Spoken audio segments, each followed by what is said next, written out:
देश भर में धार्मिक स्थलों की यात्रा कर रहे भिवानी के साइकिल मैन नरेंद्र यादव नंदगांव को जोगीवाला शिव मंदिर धाम से चार धाम के लिए महंत वेदनाथ महाराज ने रवाना किया। नरेंद्र की यात्रा श्री केदारनाथ, श्री बद्रीनाथ, श्री हेमकुंड साहिब, यमुनोत्री और गंगोत्री तक जाएगी और आते समय नरेंद्र यादव गंगोत्री से गंगा जल लेकर 2 अगस्त को शिवरात्रि के पावन पर्व पर बाबा पूर्णानंद गिरी महाराज नंदगांव के मंदिर में स्थित प्राचीन शिवालय पर गंगा जल चढ़ाएंगे। नरेंद्र यादव ने कहा कि अब तक वे 14,000 किलोमीटर की साइकिल यात्रा कर चुके हैं, जिसमें से नंदगांव से अयोध्या, काशी विश्वनाथ, कन्याकुमारी, रामेश्वरम, लाल चौक, कश्मीर, अमरनाथ, द्वारका, जगन्नाथपुरी, श्री गंगा सागर, भारत पाकिस्तान की सीमा, बाघा बॉर्डर, श्री पशुपतिनाथ मंदिर, काठमांडू तक की सफल एवं ऐतिहासिक यात्रा कर चुके हैं। अब की बार उनकी 4 धाम की यात्रा है। पर्यावरण के प्रति और पेड़ पौधों के प्रति बहुत गहरी रुचि रखते हैं। उन्होंने खुद गांव में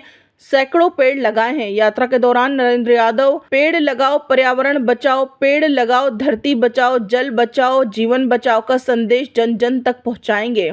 खबर सूत्र के लिए भिवानी से अभिषेक ठाकुर की रिपोर्ट। कितने किलोमीटर की यात्रा आपकी हो चुकी है? अब कहाँ के लिए यात्रा जो रवाना हुई है?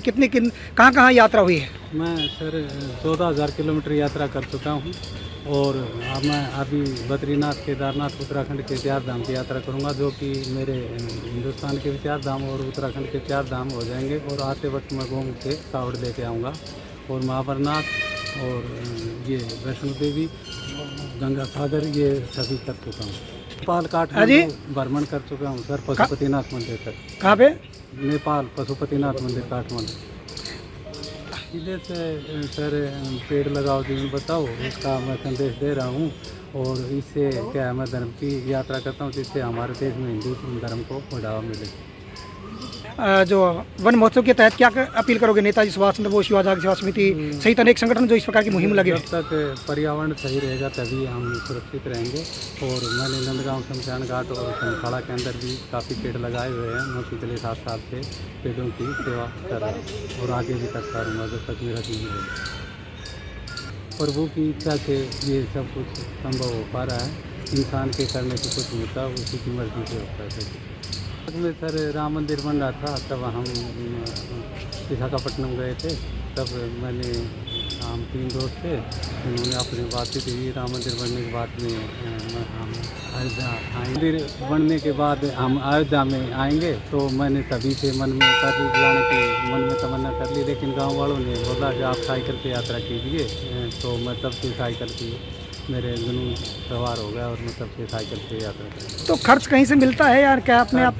जैसे हमारे गांव के लोग हैं तो वो मेरी हेल्प करते हैं, उसी के सारे मैं ये यात्रा करता हूँ। और घोड़े इंटरप्राइज गुरुग्राम मेरा काफ़ी सहयोग करता है और मैं उनकी तरफ से भी यात्रा करता हूँ। आज 4 धाम की यात्रा के लिए रवाना किया है अपने नरेंद्र भगत जी। वैसे तो ऑल हिंदुस्तान में करीब अपने 4 धाम और 12 ज्योतिर्लिंग करीब कई हज़ार किलोमीटर की या 14,000 किलोमीटर के करीब यात्रा कर ली।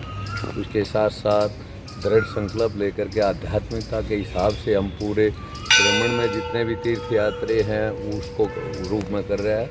उसके साथ साथ इससे संदेश भी जाता है कि हमारी आत्मा शुद्धि और समाज के जितने भी शंकराचार्य ने हमारे तीर्थ बना रखे हैं, उनके आदि अनादि उन्हीं की प्रतिंदों पर चलते हुए ही अपने पद यात्रा के साइकिल की यात्रा से चला हुआ है।